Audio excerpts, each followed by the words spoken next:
3 years ago, a mother vanished without a trace on a seemingly peaceful morning, leaving behind a faded silver shawl and a shattered family. Rumors spread quickly, suspicion falling on her husband, while their young son silently believed his mother had never left. And then, an old tree in the backyard, where no one suspected, held the truth.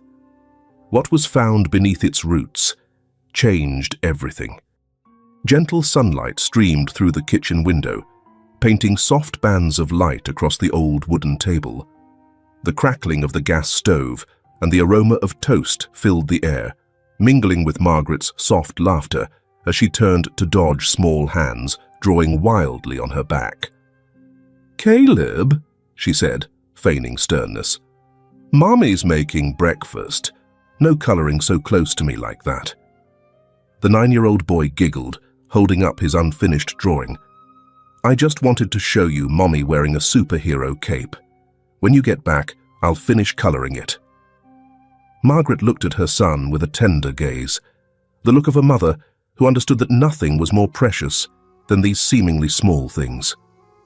"Okay," she bent down, gently kissing Caleb's forehead. "Mommy will be back before you finish coloring, okay?" He nodded, and Margaret turned back to Thomas, who was busy making coffee by the sink. Every morning, he used the exact coffee beans his wife loved the smell of, but he never drank it himself. A small habit between two people who had become as accustomed to each other as air. On the wall, the clock showed 6:12 a.m. Margaret glanced at it and said to Thomas, "I've prepared breakfast for you and Caleb. Make sure you both eat well." Thomas nodded, not taking his eyes off the boiling kettle. "I will. Don't go too deep into the woods, okay? I saw a report this morning about petty theft near the gas station behind us." Margaret shook her head and smiled. Thieves wouldn't bother this mum, would they? He didn't smile. Perhaps a vague premonition had just touched him. Margaret wrapped her arms around her husband's waist, pressing her face into his back for a few seconds. "I'm going for a walk. I'll be back in about half an hour. Remember to take your shawl. It's windy this morning," Thomas added, reaching for a ceramic mug on the rack. "I know." She smiled, draped a silver-grey shawl around her neck, and opened the door. Thomas stood still for a few seconds, watching his wife's figure through the frosted window pane. She walked past the white fence, turning left onto the trail leading to the edge of the forest, where she often went for early morning walks. She looked small in the vast landscape, but something about her gait made him feel strangely at peace. About 10 minutes later, as Thomas sat down at the table, the doorbell rang. He opened the door to find Mrs. May, the neighbor living near the edge of the forest, looking flustered. "Thomas, I'm not sure what's happened, but I was just exercising near the edge of the forest, by the old pine tree, and there's something on the grass. I think it's Margaret's shawl." Thomas frowned. "She only left the house less than half an hour ago." He didn't wait to hear more. His legs moved quickly, crossing the fence, following the familiar path into the forest. His hurried footsteps shattered the quiet of the neighborhood. The old pine tree was right on the edge of the trail, where Margaret often stopped for a few minutes before turning back. There, Thomas found the silver-grey shawl lying on the dew-covered grass. Margaret wasn't there. There was no sign that anyone had been standing there for long. Only the shawl. He walked over and picked it up. A gentle breeze blew. The shawl was still warm. Thomas stood still for a long time. Something felt strange in his head, but he couldn't name it. No footprints, no scratches, no sounds. Just the cold emptiness of the early morning forest. He called out loudly, "Margaret! Where are you?" There was no answer. Only the sound of wind rustling through the leaves. By the side of the road, a fledgling sparrow trembled as it hopped across, flying up into a tree, as if it too had just been startled by something. Thomas looked around, trying to find anything that could be a clue. A strand of hair, a footprint, a distant sound. But no, nothing. He touched the base of the pine tree. There were a few faint scratches on the trunk.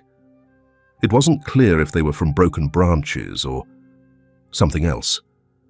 Thomas reported it to the police that morning. A search was launched, with sniffer dogs, drones, and local residents assisting, but nothing, not a single trace. Margaret seemed to have vanished from the world, in the middle of a peaceful morning, without leaving any farewell. Caleb didn't ask anything all afternoon. He just sat in his room, still holding his unfinished drawing. The word "Mom" was written in blue ink in the corner of the paper, crooked but clear. As night fell, he placed the drawing on his desk, then opened a drawer and took out a plastic necklace, a gift his mother had made from beads. He put it around his neck, squeezing it gently. It felt like a hug. Thomas stood outside his son's door, his hand on the doorknob, but not pushing it open. He looked at the light still shining from the room, the glow flickering from the crack under the door. And his heart ached. He knew he had to say something, do something. But there were no rules for someone who had just lost his wife for no reason. He feared every word would be an affirmation of the worst. The shawl was then folded neatly and left on the hastily erected altar. No one dared call it a funeral, because there was no body, no evidence, no farewell. The last book she was reading was still lying open on the table, its spine marked with a purple bookmark, printed with the words, "No tomorrow is more precious than today."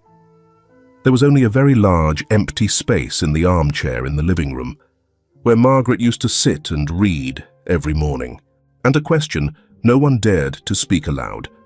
Why would someone like Margaret, a mother who was always on time, meticulous in every detail, suddenly disappear as if she had never existed? The shawl was there, but the person was gone. A week after Margaret disappeared, silence became part of the house.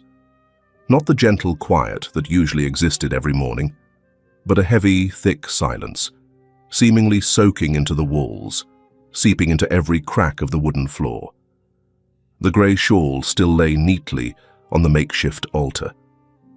Every time he passed by, Thomas glanced at it, a habit repeated many times throughout the day, even though he didn't understand why. Maybe he hoped that if he looked enough, something would appear. A message, a clue, an answer. But there was nothing, still just a silent piece of fabric. The police came almost every day during the first week. They asked the same series of questions over and over, in different ways. Are you sure she hasn't shown any signs of depression lately? Any conflicts? Any recent arguments? Are you in debt, Thomas? Does she have anyone else close that you don't know about? Thomas answered everything. His voice was even, unwavering. But by the 5th day, he couldn't stand it anymore and blurted out, "Do you think I killed my wife?" The police officer didn't answer directly, just looked at him and wrote something down. That was enough. When Thomas returned to work, a small construction company in town, all eyes were on him, as if he had just walked out of a courtroom. Colleagues who had once teased him for being too in love with his wife were now completely silent. During lunch breaks, he sat alone in the farthest corner. Some people looked at him and nudged their friends, whispering and turning away. That afternoon, the manager called him into his private office. "Thomas, I know this is a difficult time, but perhaps you should take more leave, at least until things are clear." Clear? What needed to be clear? Margaret had disappeared, his wife. No farewell, no trace. What else wasn't clear? But Thomas didn't argue. He nodded, stood up, and left quietly, like someone who had grown accustomed to living in silence. At school, Caleb didn't fare any better. Some classmates started whispering behind his back. Once, during recess, a boy from another class stopped him in the hallway. "Your mum's dead. Your dad killed her. Everyone knows it. Caleb stood still, not crying, not speaking, just pursing his lips, then walking away. He went straight to the bathroom and stood there for 10 minutes. When he came out, his eyes were dry. But that afternoon, he tore up the unfinished drawing, the picture of his mother in a superhero cape that he had promised to finish coloring.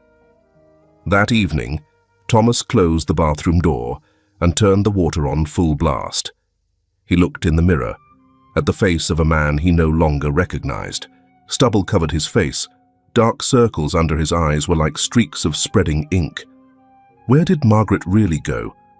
Why could she disappear without a trace like that?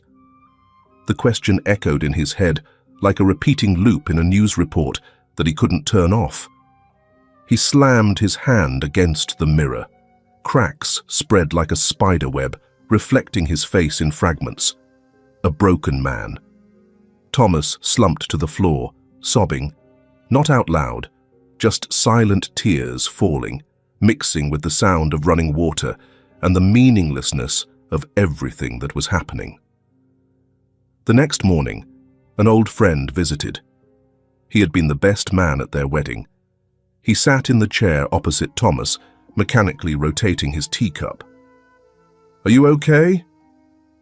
"Okay," Thomas said, his voice emotionless. The friend looked around the room, stopping at the family photo on the bookshelf. The photo showed the three of them in the park last spring. Margaret smiling radiantly, holding Caleb wearing a red hat. Thomas stood beside her, his arm casually around his wife's shoulder. He sighed, then said, as if talking to himself, "I know what people are saying. I still believe you're a good person, but you should also prepare for the worst." The space froze. Thomas didn't react, not angry, just silent. Then stood up, walked to the bookshelf, picked up the photo, and gripped it tightly in his hand. The friend left a few minutes later, without saying anything more. The door closed, leaving Thomas alone in the living room. He opened his hand. The photo was crumpled, but not torn. One corner of the photo was folded over, right over Margaret's face. He didn't smooth it out, nor did he throw it away, just gently placed it back on the shelf. Not flattened, not straightened, as if wanting to preserve that distortion as an undeniable truth. That night Thomas didn't sleep. He lay on the sofa, staring at the ceiling.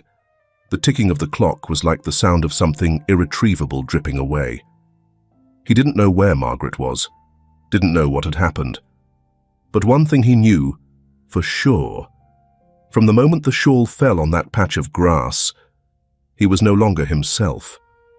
Not because Margaret was missing, but because everyone believed that he might be the reason she didn't return. 3 years had passed since the morning his mother didn't return. Caleb didn't ask any more questions, not because he understood, but because he realized adults didn't want to talk about his mother. The question, "Where's Mum?" always made his dad look away, and Mrs. May, the neighbor, avoided him as if he had stepped on a thorn. So he stopped asking, but he still listened. Every morning, Caleb woke up earlier than usual. He didn't eat breakfast right away, but sat by the living room window, hugging a pillow, his eyes fixed on the small road in front of the house.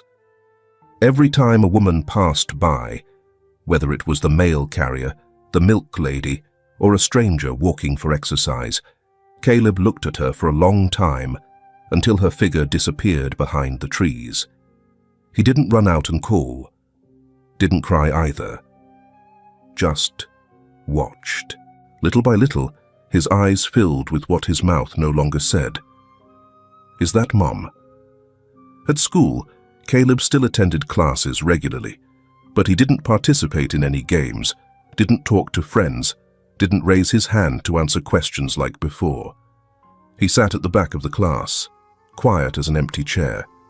The teacher tried to call his name, invite him to speak, ask him questions, but Caleb just nodded or shook his head. Not because he didn't know, but because what was going on in his head was louder than anything the classroom could offer.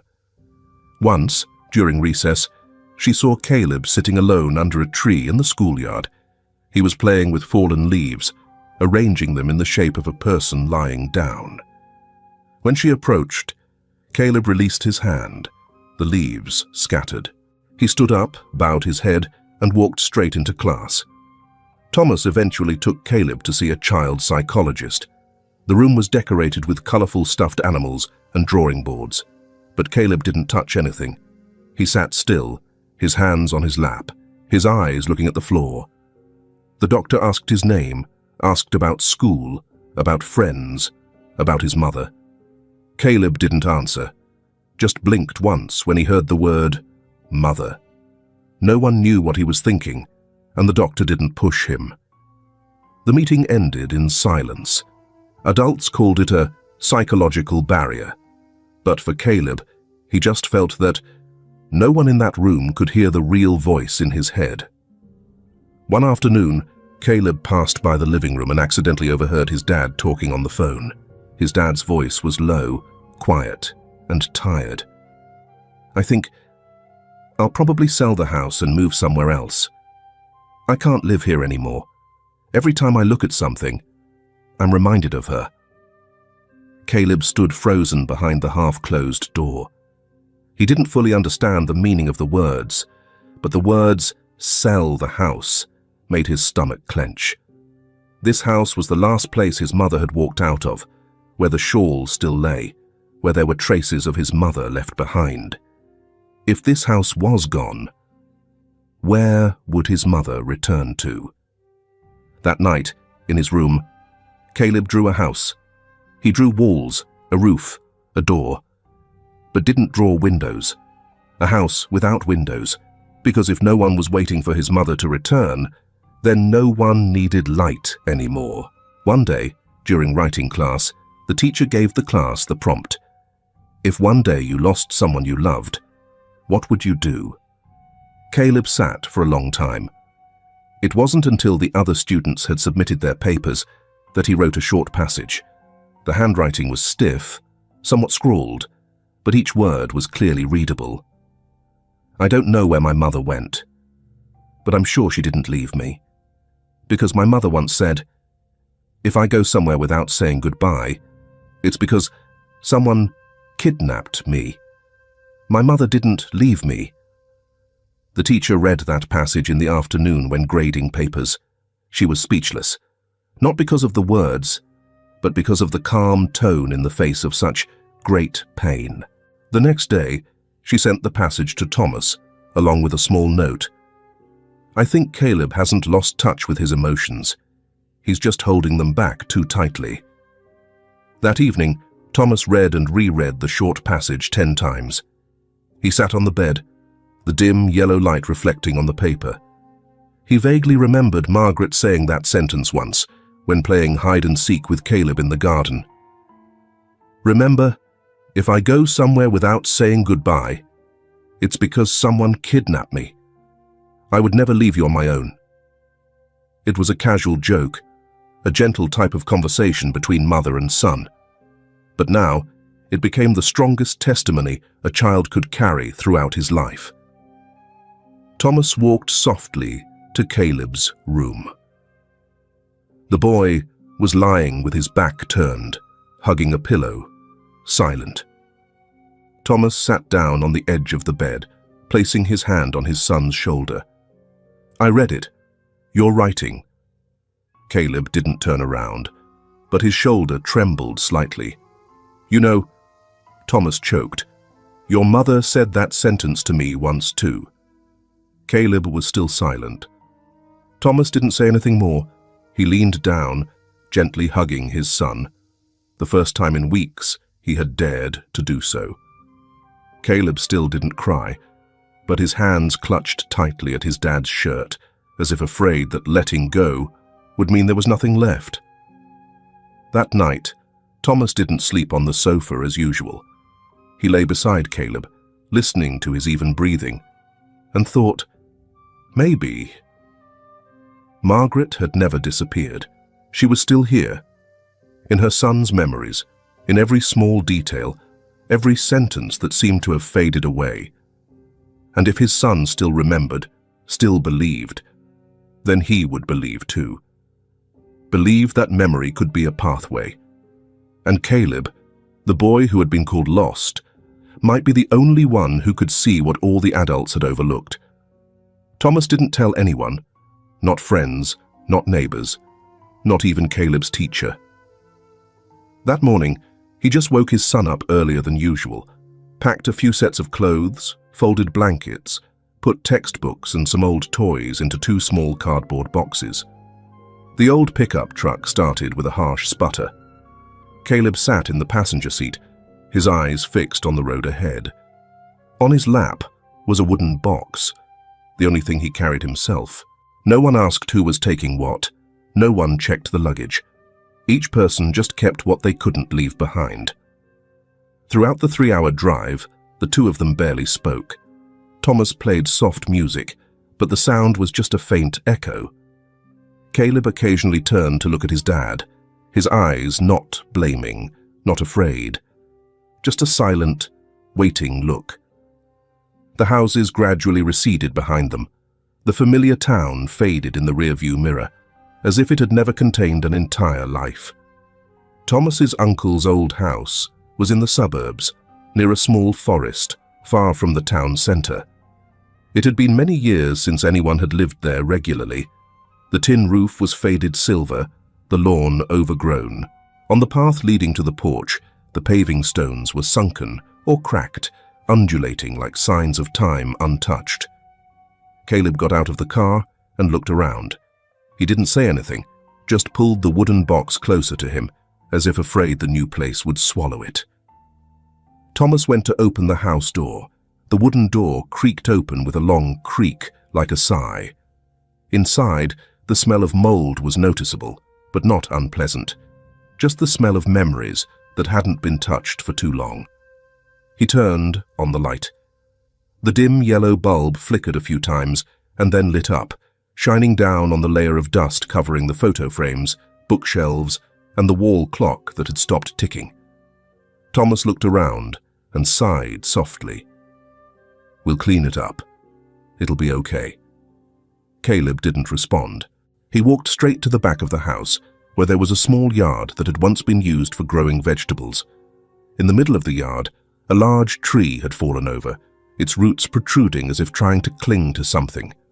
Grass grew mixed with the roots, embracing it as part of the earth. The boy stood in front of that tree for a long time. He reached out and touched the rough bark, his eyes looking up at the trunk that had fallen in one direction, as if bowing its head. In the dim golden light, the old tree became unusually gentle, like an old man quietly resting after years of storms. "Did you ever play here, Dad?" Caleb asked, his voice as light as a breath. Thomas was startled and turned around. That question pulled him back to his long-lost childhood. He slowly nodded. "Yes, I used to hide behind this tree when playing tag with your uncle. I even fell asleep under the tree once, and Grandpa scolded me for skipping meals." Caleb smiled softly, a rare smile after a long time, without smiling. He lowered his head, placing his hand on the roots, as if touching his father's memories. Thomas was about to say something, but then fell silent. There are moments when words only dilute what needs to be preserved. That evening, the two of them ate takeout they had bought along the way. No one asked to watch TV. There was no Wi-Fi, no ringing phones, only the sound of insects outside and the dim yellow light shining on the old walls. When Thomas finished cleaning the dishes, he saw Caleb sitting cross-legged in the middle of the room, the wooden box in front of him. He took out each picture, all images of his mother cooking, his mother watering plants, his mother sitting and reading. Each image was drawn with pencil, some lines faint, some dark, but all containing a very special detail: her hair tied low, a small pattern on her shirt, a slight smile that only Caleb could remember so accurately. He took a blank sheet of paper and started to draw. Soon after, Thomas quietly sat down next to him. The boy had finished the drawing, a tree leaning over, roots protruding, surrounded by weeds. This time, unlike the previous paintings, Caleb colored it in. He used light green for the grass, dark brown for the roots, and a little light orange lightly spread on the horizon, which he always said was the light Mum left behind every time she walked away. Below, he wrote in simple but very bold letters, "Mum is always somewhere beside us." When Caleb stood up, he hugged the painting he had just drawn, taking it into the bedroom. Before lying down, he quietly tucked the painting into a crack in the wall, right above his head, like planting a flag, marking the position of something sacred. That night, he hugged the painting to sleep, as if hugging a physical part of his mother in this too-quiet world. Thomas sat back in the living room, the light reflecting on the wooden table. He opened the window and looked out into the backyard. The fallen tree still lay there, like an old watchman, quietly keeping something no one knew for sure. The weather was mild, a day like any other.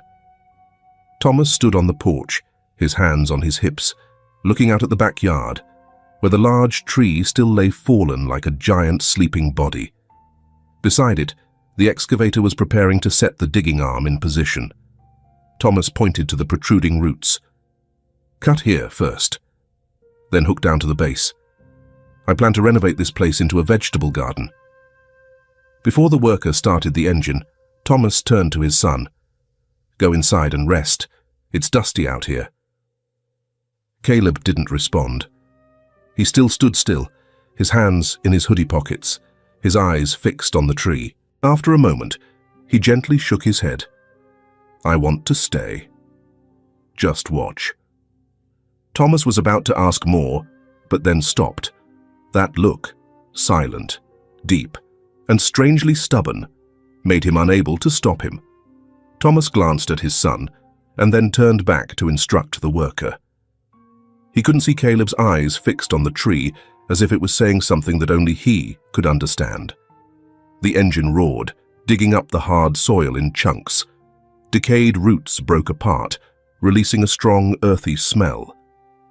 As the excavator shovel prepared to dig deeper into the center of the tree, Caleb suddenly shouted, "Stop!" The worker was startled and released the controls. Thomas turned around sharply. Caleb had rushed forward, his arms outstretched to block the excavator. "Stop! Don't touch my mom!" The worker looked at Thomas in confusion, scratching his head, not knowing what to do. As for Thomas, his heart pounded. He had never seen Caleb react so strongly. Not when he was bullied at school, not when he saw his mother's makeshift altar, not when he was forced to leave the old house. Only at this moment. Only when the tree was being dug up. Caleb wasn't just shouting. He was crying. The crying wasn't loud, wasn't screaming, but a stifled sound, as if his throat couldn't convey all that his heart was screaming. "Mum's here. Mum left it for me. Don't destroy it. Don't." Thomas stood still. His son's disjointed words rang out like lightning in broad daylight, partly out of fear, partly because he couldn't explain why he also felt the need to believe. Let me dig the rest myself," Thomas said to the worker. "Take a break." The worker shrugged, retreating to the porch, not forgetting to turn off the engine and sit down to smoke, his eyes still darting around at the strange scene. Father and son knelt beside the tree. Thomas took off his jacket, threw it aside, and used his hands to rake up large handfuls of the thick soil. Caleb didn't say anything more, but his movements were hasty, almost desperate. After the dry topsoil passed, a layer of moist black soil was revealed. Thomas felt something hard under his hand. He pushed more soil away, trembling slightly. A small crack sounded. Something nylon hit his fingertips. Thomas slowly pulled it out. A black plastic bag, wrapped very carefully, each layer tied with brittle rubber bands. He pulled out a small knife from his pocket, carefully cutting each ring. At the last layer, the smell of damp earth and a very light, very familiar scent escaped. He opened the bag. Caleb held his breath. Inside were 3 items: a scrap of fabric, slightly torn, but still clearly showing the 3 letters Caleb embroidered in red thread. The stitching was neat, curved like the smile of the person who embroidered it. A silver-grey shawl, the very one Margaret used to wear every morning. The scent of lavender still lingered on the worn fabric. A cash transfer receipt dated 3 years ago, with the recipient being a tailoring workshop in the suburbs, and the sender's name, M.D. Thomas raised the fabric close to his face. A small corner was still covered in dirt, but the letters Caleb were still clear. His hand trembled slightly. The stitching was uneven, with some parts protruding from the fabric. Exactly the type of embroidery Margaret had learned when she was first pregnant. He remembered as if it was yesterday, when she pricked her finger with a needle and laughed. "Mummy's not good at sewing yet, but you'll remember that Mummy tried." That sentence now echoed in his head like a silent punch. Caleb pressed the shawl to his face, inhaling lightly, and his eyes blinked rapidly, as if holding back something about to spill out. He took the fabric, trembling. He touched each stitch, the letters representing his own name, embroidered by his mother. "Do you see, Dad?" he whispered, his eyes red. "My mother didn't leave me. She was waiting for me to find her." Thomas looked up at his son, then back at the bag of items. In that moment, all the emotions that had been bottled up for 3 years, pain, remorse, humiliation, helplessness, all burst out like a broken dam. He covered his face and burst into tears. For the first time since Margaret disappeared, Thomas wept not out of despair, but because a glimmer of hope had just appeared. Fragile, but clear. A while later, Thomas sat leaning against the tree, still holding the crumpled receipt. Caleb placed all 3 items on his lap, hugging them like treasures. "Are you sure?" Thomas asked, his voice hoarse. Caleb nodded. "I don't know why, but I feel, this place. My mother was here." Thomas looked at the tree, the broken trunk, the protruding roots, the upturned soil, and it suddenly looked different. No longer a part of his childhood, but a milestone in time that no one had opened. That day, Thomas didn't call the police. He carefully took the bag of items into the house, cleaned them, photographed the receipt, and did a preliminary search for the name of the tailoring workshop. Every action he took was careful, slow, like someone daring to cross the border of doubt for the first time. As for Caleb, he took the fabric embroidered with his name to his room, placing it next to the drawing of the tree, and whispered, "Mom left a message. I heard it." Thomas sat at his uncle's old desk, flipping the receipt back and forth. On the corner of the receipt was a small line of text, the ink blurred. "Shipment transfer, temporary receipt."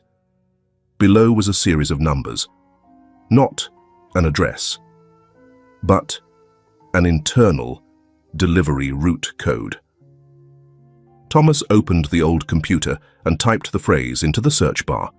A website appeared, but there was only one result leading to an abandoned industrial park in the suburbs, about 100 kilometers away. He wasn't sure what he was doing. He only knew that after 3 years of being submerged in suspicion and pain, this was the first time he felt. A small door was opening. 3 o'clock in the morning. Thomas sat in the darkness of the living room, the desk lamp casting a dim light on the file he had just printed from the industrial park website. The numbers on the receipt matched an unregistered tailoring workshop located on the edge of the suburbs, a place so remote that Google Maps only showed one name: Workshop 7, Zone G.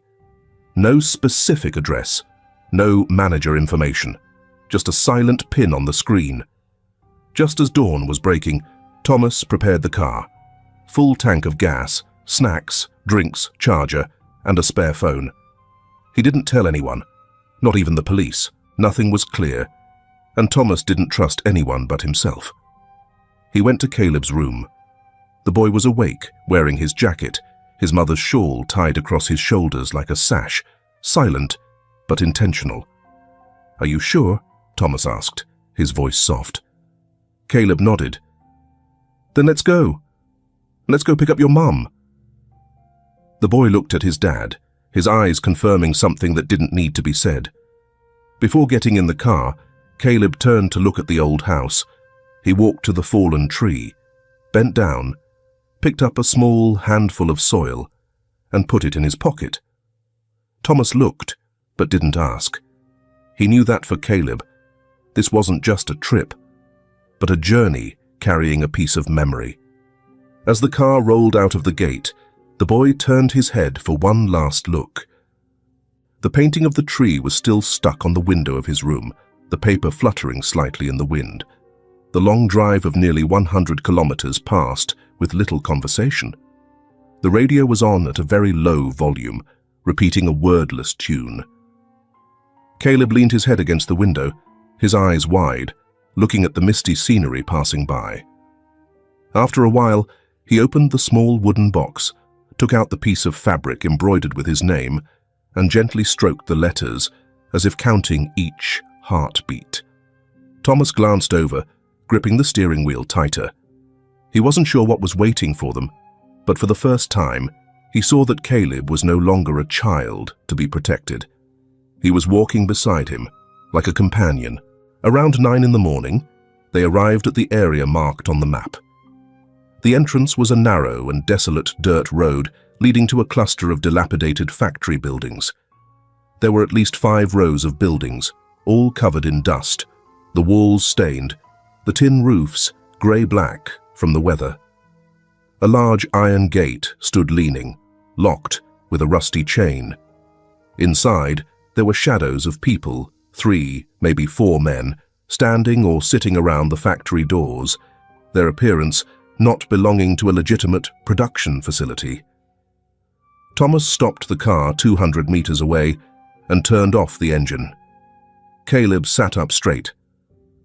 "What are we going to do, Dad?" "Pretend to be job seekers," Thomas replied, after a few seconds of consideration. "I'll ask around, find the way. If it gets dangerous, turn the car around immediately." Caleb nodded. He took off his mother's shawl, rolled it up, and put it in his pocket. Not because he was afraid others would see it, but because he was afraid of losing it while looking for his mother.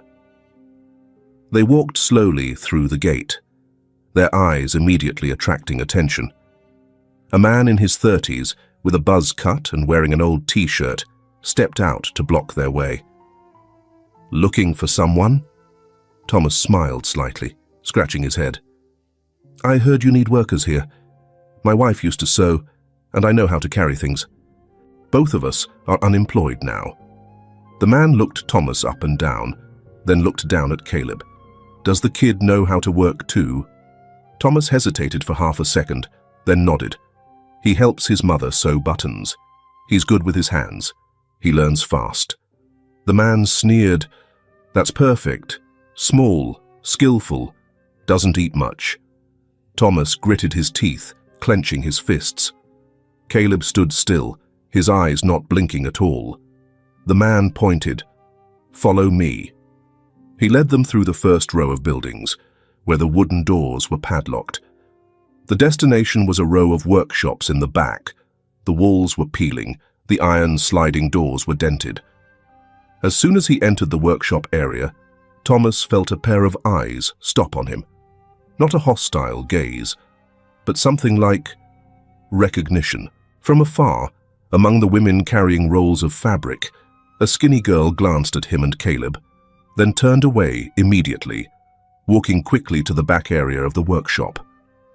Thomas only caught a glimpse of her thin back, but in that brief moment he saw her eyes widen as if she had seen something unexpected. Before he could react, the man leading the way turned around, his voice harsh. "Follow me. Don't stray." Thomas swallowed his confusion, but he still noticed the girl's eyes were not those of a guard, but of someone who had been afraid and wanted to say something. As they approached the entrance of the third workshop, a young woman stepped out of the building, the same woman he had seen before. She was wearing a long-sleeved t-shirt, her figure thin, her face covered in dust, her hair disheveled. When her eyes met Caleb's, then shifted to Thomas, she stopped. The look of recognition was unmistakable. In a moment of hesitation, she raised her hand to her lips to signal shh, then walked closer, pretending to bend down to pick something up from the ground. The movement was so natural that no one noticed. The guards were busy talking. She whispered quickly into Thomas's ear, her voice lost in her breath. "I know you. Margaret showed me pictures of you and your son. She asked me to pass on a message when you came." Thomas stiffened. Caleb stood frozen. Margaret?" Thomas asked softly. The girl nodded slightly, her eyes glistening. "She used to tell me a lot about you two. About the house with the wooden window frames. About the son who never forgets his mother. Now listen to me. Don't say anything. Stand here a little longer, then leave this place. I'll meet you later, somewhere safer. A diner by the highway, faded sign, 4 o'clock. After speaking, she quietly walked away, disappearing behind a worn fabric curtain. Before leaving, she turned her head, looked at Caleb, and said softly, "She often talked about you. Said you were the reason she was still alive today." When they got outside, they sat in the car for a long time. No one said a word. The wind outside blew gently, blowing both the belief that had just flickered, trembling, and so fragile, but enough to pull the two of them forward. They stopped at a small diner on the highway, exactly as the woman had instructed. They didn't know if this was a trap or a real ray of hope, but at least their investigation was making progress. Outside, the faded sign rattled lightly in the wind. Inside, the atmosphere was quiet. The two of them chose a corner table, away from curious eyes. The girl appeared after 10 minutes. She was wearing a baseball cap, a medical mask, and a baggy men's shirt, her hands still showing a few unhealed red scratches. She didn't look up as she walked in, but her eyes immediately recognized them. She pulled up a chair, her hands still trembling slightly. When she sat down, her eyes lingered on Caleb for a few seconds. She took a glass of water from the self-service tray, but didn't drink it. Placing her hand on the table, she said so softly that Thomas had to lean closer to hear, "I've been waiting a long time to tell you what she asked me to say, because she believed you would definitely come." Caleb didn't say anything, but his hand had been on the table for some time now, gently tapping a steady rhythm, a habit he used to have when waiting for his mother to cook in the old days. She sat down, didn't order any food, didn't ask any questions, just started with a sigh. She was stronger than anyone I've ever met. Her name was Emily, 26 years old, dropped out of school early, had worked temporary jobs, and was lured to the illegal tailoring workshop by a broker with promises of high wages and free accommodation. The reality was a disguised prison. She began to tell her story, her voice even, as if each word had to be pulled up from the deepest part of her memory. That day, about 3 years ago, I was taken to Workshop G. At the time, it was one of the 4 areas that were operating. At first, I thought I was actually going to work.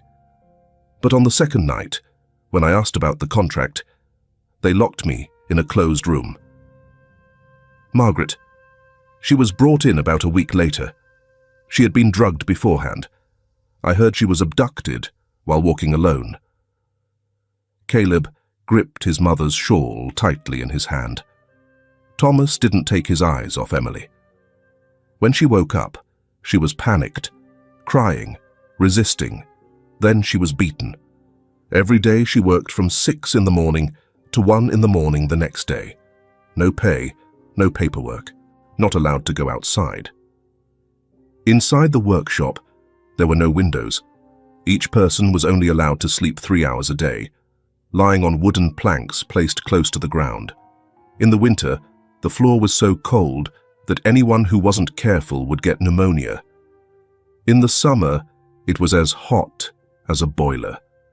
Some people fainted while sewing, but they wouldn't let them rest. They just splashed water on their faces and made them keep working. Margaret, she was beaten once for daring to share her bread with someone who was sick. I remember her eyes were swollen and purple for days. Hearing this, Caleb clenched his hands even tighter in his lap, his fingernails almost digging into his skin. The guards took her phone and burned all her documents. Told her she was paying off a debt, $50,000 in rescue costs. She didn't understand, but gradually she knew it was a way to legitimize her imprisonment. Thomas leaned back. His whole body was cold. He imagined his wife, the woman who used to wake up early to prepare breakfast, the one who carefully wrote labels for Caleb's pencil box, being thrown into a dark, nameless workshop with no way out. Margaret was the only one who didn't break, even though she was stripped of everything. She told me a lot about Thomas, about Caleb. She described the look in her son's eyes every time he was hugged. She even drew a picture of a house on a napkin and said, "Our house is white. The windows have wooden frames. We grow purple flowers on the porch." Caleb planted them. The first flowers bloomed on his birthday. Caleb bowed his head. He didn't know when he had started crying. Emily took out a small, crumpled piece of paper from her pocket. "I've kept this until now." She asked me to write it down because she was afraid she would forget. She pushed the paper over. On it, the handwriting was scrawled, "If Caleb still remembers me, he will find me at the tree." When she found out she was being transferred, Emily continued, she panicked. She hugged me and cried, then begged, "If you escape, go to this address and leave a little piece of my memory under the tree there. Maybe Caleb will see it." I escaped a few weeks later. I faked a serious illness. They sent me back to my hometown with a hospital transfer certificate. I didn't go home right away. I went straight to that place. I sat in front of the old house for 2 days, waiting until night. Then I sneaked into the yard and dug a hole around the tree to put the objects she sent down. I wasn't sure if anyone would ever come back, but I promised her. I remember. The day I dug that hole, it was raining. I only had a plastic spoon, and my hands were all scratched up. But I didn't stop because I was afraid I would regret it for the rest of my life. After burying them, I sat beside that tree all night, praying that she was still alive. Every time a car drove by, I thought maybe she would come back, see it. Thomas couldn't say anything. He just nodded, then turned away. He felt choked up, like there was a stone in his throat. Caleb then reached up and touched his pocket, where he kept the handful of soil from the fallen tree. His hand gripped it tightly, as if he had embraced his entire mother in that handful of soil. They changed the places of confinement constantly. I heard Margaret was transferred to the western area, where fewer people knew about it. She's probably still there now, if she's still alive. Emily suddenly stopped. Her eyes turned red, but her voice still tried to remain steady. No. Not if. When. When she is still alive. Because she always repeated something like a mantra. I am alive. Because Caleb still remembers me. She bowed her head, hiding her face. Tears fell onto her sleeve. On the way home, the car was silent. Thomas was driving, but his mind was still somewhere in the prison camp. Every word Emily said still rang clearly in his head, like a hammer pounding into his heart. Caleb fell asleep beside him, his head tilted to one side, his lips still mumbling something. When Thomas leaned closer, he only caught a broken fragment. "I never forgot you." He turned back to the front, his eyes blurred with tears. The streetlights flowed along the car window like stars falling within reach. And on his chest, where Thomas had temporarily pinned Margaret's notebook, there was still the smell of old fabric, the smell of faded ink, and the warmth of someone who had never disappeared from the family's memory. The report was sent to the local police station the next morning. Thomas, holding Margaret's notebook in his hand, sat opposite a young lieutenant with sharp eyes. The notes in the book, the testimony of the surviving girl, and the tightly linked pieces of information made everything no longer a vague suspicion. "They change locations constantly," Thomas said, his voice deep but certain. "But there's a clue in the notebook, the shipping code and recent delivery routes." The lieutenant read carefully and nodded. "We've been watching that area. But we lack evidence. If you agree to testify and hand over the original notebook, we will conduct an inspection today." Thomas didn't hesitate. He placed the notebook on the table. "I only ask one thing. If you find her, let me be there." That afternoon, a plainclothes police car, without insignia, quietly parked in front of the factory area on the western edge of town, the area noted in the notebook as "where the light doesn't reach." 4 other cars appeared soon after. The forces divided into 3 directions, surrounding the outside, penetrating the main area, and blocking escape routes. Thomas stood inside one car, gripping the strap of his shoulder bag tightly, where he kept Margaret's grey shawl. Caleb was kept in a civilian car 100 meters away, with a female officer sitting beside him to reassure him. The boy sat quietly, holding the notebook his mother had written, his head resting against the window. In Caleb's hand, the notebook was creased, some pages yellowed, but he still flipped back and forth to the first page, where his mother had written the first line in shaky handwriting. "I don't know when you will read this, but I believe you will come." The boy didn't cry, just kept that look, steadfast, as if he blinked, he would miss the moment his mother walked out. The raid took place in 8 minutes. The sound of iron doors being cut, the sound of police dogs barking, the sound of tables and chairs being overturned, shouting, struggling, the smell of dusty fabric, the smell of damp sweat, the smell of panic mixed in an atmosphere as tense as a drawn bow.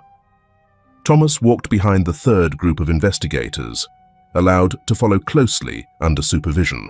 He saw women running out of the cramped rooms, thin, pale-faced, barefoot, hands covering their heads. Some were crying, some just sat down on the ground, not moving, as if they couldn't believe they had just escaped. An officer shouted, "Someone is hiding in the fabric room. The last corner, the wooden door is locked." Thomas immediately rushed after them. Thomas walked through each room, his eyes darting around non-stop. Each area that passed was a knife. Each woman he saw made his heart stop for fear of mistaking, or of being right without realizing it. In one room, there was a calendar hanging from 3 years ago, still showing a picture of lavender flowers, the flower Margaret liked. He stood still for a few seconds, then continued, his breath as rapid as someone running through memories. The room was dark. The smell of old, damp fabric was heavy. The flashlight beam swept across.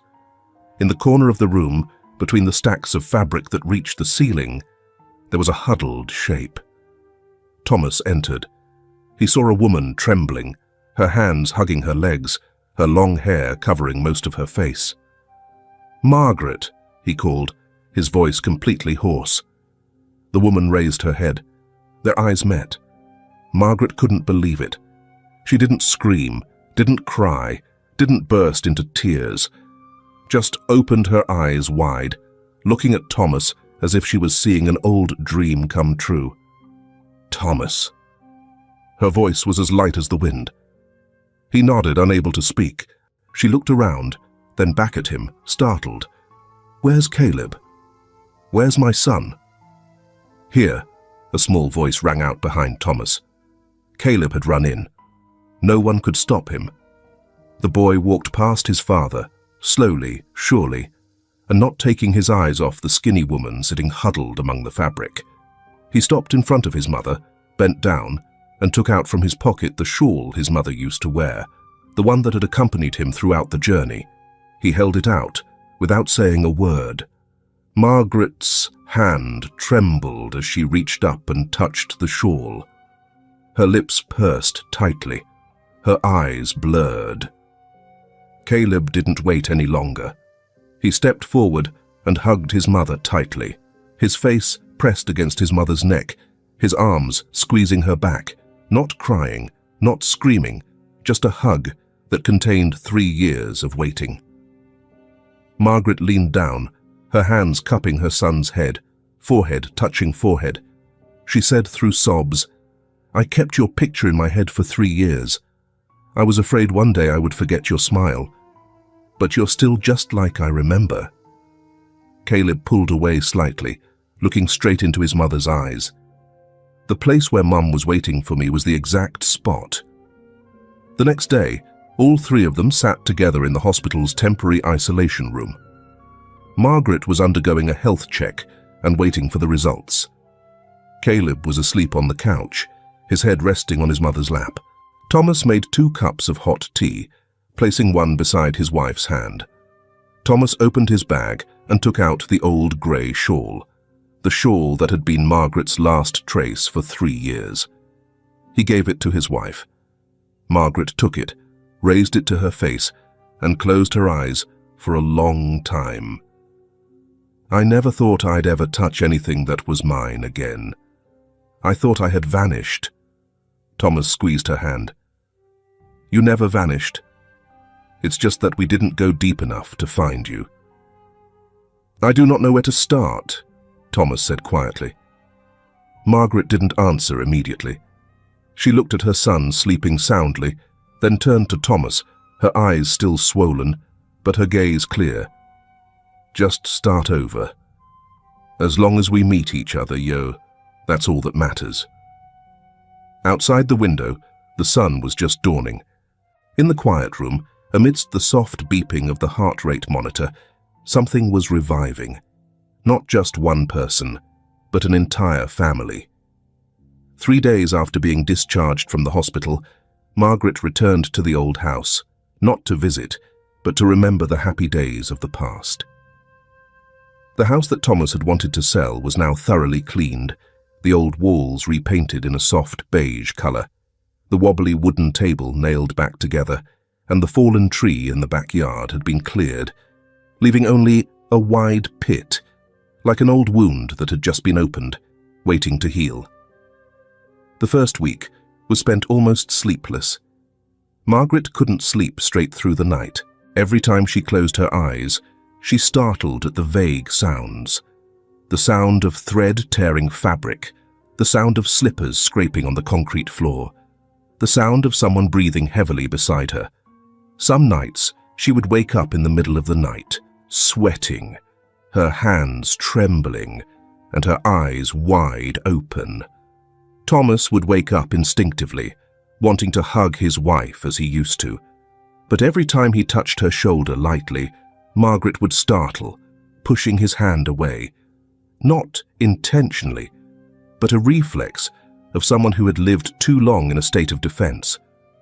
Thomas didn't blame her. He just backed away, sat on the edge of the bed, hugging a pillow, silently waiting for her to feel better. During the day, Margaret tried to maintain a normal appearance. She cleaned the kitchen, folded clothes, watered the plants, but still moved timidly as if any loud noise could break her. Often, while cutting fruit, she would stop midway, look at the knife, then put it down and breathe slowly. Thomas saw everything. He didn't say anything, just stood close enough that if she needed to lean on him, he would always be there. Once, Thomas went into the kitchen and saw Margaret quietly standing in front of the old magnetic board, where she used to write the school schedule, shopping schedule, and notes for Caleb with a felt tip pen. The red pen was still there. Margaret picked it up, hesitant. Then, slowly, she wrote a short line on the board. Friday. Make orange cake for Caleb. Under the line, she drew a small flower. The lines were shaky, but full of effort. Thomas stood silently watching, without saying anything. But that night, he quietly pinned that note to the refrigerator with a heart-shaped magnet, a gift that Caleb had given his mother when he was 4 years old. The first person to help Margaret step out of the door wasn't Thomas, but Caleb. On Thursday morning, as Margaret was sitting curled up in an armchair, looking out the window, Caleb approached, didn't say anything, just held out his hand. She looked up. The boy wasn't smiling, but his eyes were clear. "Mum, come with me." Margaret hesitated for a few seconds. Then she reached out, letting Caleb lead her into the garden, where the fallen tree had been dug up, now a blank space, still nothing planted. "Do you want to plant a tree, Mum?" Caleb asked. Margaret nodded. That day, all three of them went to the nursery at the end of town. They chose a young oak tree. Not big, not exceptionally beautiful, but healthy and with roots touching the bottom of the pot. The seller said, "This tree lives a long time and takes root well. Plant it today, and in a few years, it will shade the entire corner of the yard." Caleb looked at the tree for a long time, and then turned to his mother, asking softly, "In a few years, we'll still be here, right?" Margaret didn't answer immediately. She placed her hand on her chest, where the piece of fabric embroidered with Caleb's name had been carefully kept in her pocket since the day of the reunion. "Yes, we'll be here, forever, if we want." That afternoon, they planted the tree. Thomas dug the ground. Caleb watered it. Margaret stood beside them, holding tightly to the wooden sign that she had carved herself that afternoon. Each carving was new, rough, but clear. "This is where Mom waited to be found." She stuck the wooden sign into the ground next to the tree, then stood up straight. In a small drawer, Margaret found an old envelope that said, "Spring seeds. Save them." It was something she had bought before disappearing, planning to plant flowers in the corner of the yard. Instead of putting it away, she took a handful and scattered it around the oak tree, not needing to know if they would bloom. Just simply sowing. All three of them held hands, looking at the tree. No one said anything, only the sound of a gentle breeze blowing through, carrying the scent of new earth, the scent of young trees, and something very much like peace. That evening, Margaret went to sleep earlier than usual. No nightmares, no startling. Thomas lay beside her, not touching her, just placing his hand close, like a silent promise. "I'm here. You can sleep peacefully." Caleb slept in his room, the door ajar, the night light dimly lit. On the desk, the old drawing of the fallen tree was replaced by a new one, the young oak tree, and 3 people standing under the tree, holding hands. Below the drawing, he wrote, "Some things take a long time to heal, but they will heal if someone is willing to stay." That night, as Thomas was cleaning the kitchen, Margaret sat on the porch with Caleb. The two of them didn't talk much. The moon rose high, its light stretching across the newly planted oak tree. Caleb suddenly said, without looking at his mother, "You know what, Mom? I used to be afraid that you wouldn't recognize me if I grew up too fast." Margaret stopped. Caleb continued, "So I tried to keep everything the same. I didn't dare change my room, didn't dare cut my hair, even wore my old clothes again, just so you would recognize me." Margaret couldn't hold back her tears. She reached out, and the boy rested his head on her lap, like when he was little, and she stroked his hair, for the first time in 3 years, in silence, without fearing that she would vanish when she touched her loved ones. The next day, they continued their lives, not rushing, not forcing anyone to be okay immediately. Just that every morning, Caleb would lead his mother to the yard. Thomas would make coffee, looking through the window, this time not to see Margaret walking away, but to see her staying. Every evening, Margaret would become a little more natural. She would sit and watch TV longer. She would smile slightly when Caleb told stories about school. Sometimes she would even take a chair and sit down to carve fruit as she used to, slowly but surely. And one day, when Thomas had just finished setting the table, Margaret came to him and gently placed her hand on his shoulder. He turned around, about to ask something, when she proactively hugged him, hugging him completely, with both arms. He stood still, his heart pounding like the day he proposed, a hug that he had waited 3 years, and 9 more days. No miracle happened immediately. No one could forget what had been lost, but some things were gradually returning, little by little, one person at a time, one breath at a time. And in that small house, under the shade of the young oak tree that had just taken root, a family was no longer just surviving. They were beginning to live again. 1 year later, the oak tree in the yard was almost as tall as the porch roof. Its leaves were green and lush, its canopy wide spreading, its roots beginning to spread evenly under the ground, as if it knew this place had once been a wound, so it clung tightly, growing quickly to protect it. The small wooden sign under the tree still stood there, though the rain and sun had faded the words somewhat, but the carved line was still clear. This is where Mom waited to be found. Margaret still kept the habit of watering the tree every morning. Sometimes she sat on the wicker chair next to the oak tree, reading a book. Sometimes she just sat still, her hand on her stomach, where a new life had just been born 2 months ago. Caleb had a little sister. Her name was Hope. One afternoon in June, Caleb sat on the porch steps holding his sister. The wind blew gently, the sunlight glinting through the leaves, creating sparkling gold spots on Hope's soft hair. Caleb looked at the oak tree, then gently leaned down and whispered, "You know what? That tree kept Mom for us." Hope, of course, didn't understand. She just squirmed slightly, then grabbed her brother's sleeve with her tiny hand. Hope was still holding onto his sleeve. Caleb looked at his sister, then smiled. Since the rescue, the town that had turned its back on Margaret's family had begun to change. Old neighbors, who used to whisper behind Thomas's back, quietly left a bouquet of flowers under the oak tree, along with a note.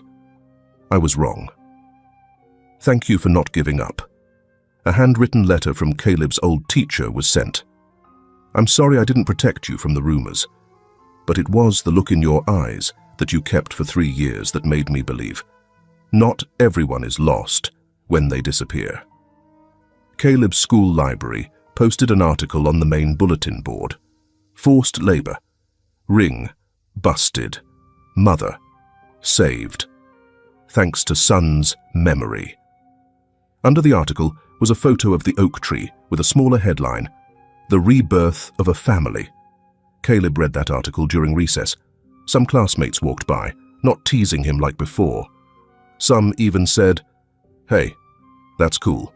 Your mum is like a superhero." Caleb just smiled. He didn't need anyone to understand everything, just that they wouldn't call his mother someone who had left anymore. Margaret didn't choose to withdraw into silence after everything.